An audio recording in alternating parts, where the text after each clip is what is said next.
I could tell horror story after horror story. Bob Baker is the executive director of the Missouri Alliance for Animal Legislation. I had breeders that were taking their non-productive dogs and shooting them and skinning them and feeding them to the other dogs. He's inspected facilities across the country for 37 years, but he says it wasn't always like that. But what really exploded the commercial dog breeding industry the way it is was these big pet store chains. And they realized what's a better way of attracting people into your store than putting cute little puppies in the store window. And it's the pet stores that still today have very little oversight. Jessica Bloom served as an assistant Missouri Attorney General for 6 years.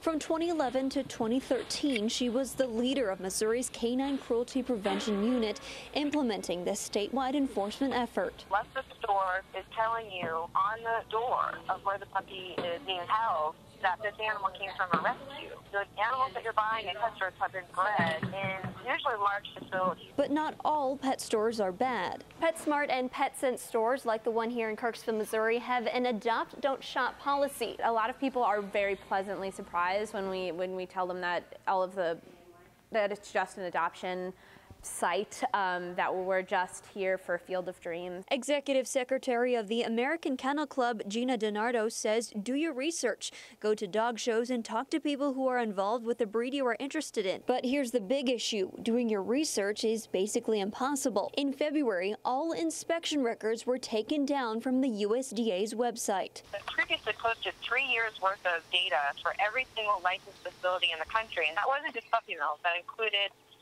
exhibitors like zoos and research facilities where animals are used in experiments. And the Trump administration in one fell swoop took all of that information off the internet and has yet so far refused to put it back up, and despite a huge public outcry.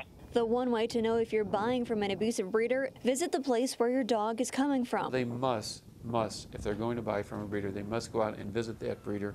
And if the breeder doesn't let you in, then walk away. That's one of the best ways you can evaluate how the animals are being cared for, to visit the facility and just look around and see what you see.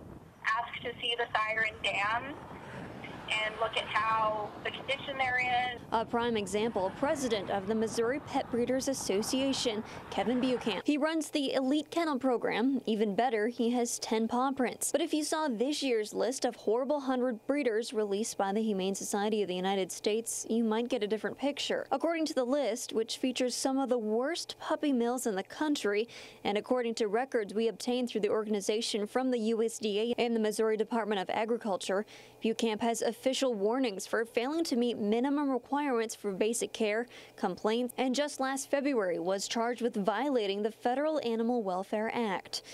I called Kevin and told him we'd be coming to Lebanon, Missouri. Here's what happened when we got to the address listed on inspection reports for his dog breeding facility. Who are you? I'm Jackie from KTVO. I'm Jeffrey Wild. What are you doing here? And who are you? Are you Kevin? Yes, I am. Yeah, we talked this morning. I did. Yeah, and I said we'd be coming down today Yeah, for what?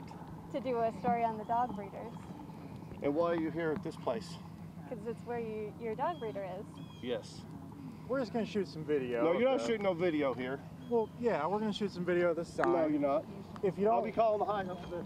That was the last we saw from Kevin, but I emailed a few days later to get his side of the story. He said he'd be glad to meet me with his attorney present, but never replied to my email about when to meet. Buchan attached his last USDA inspection report, which had no violations, and explained himself that the federal USDA laws are less strict than Missouri laws.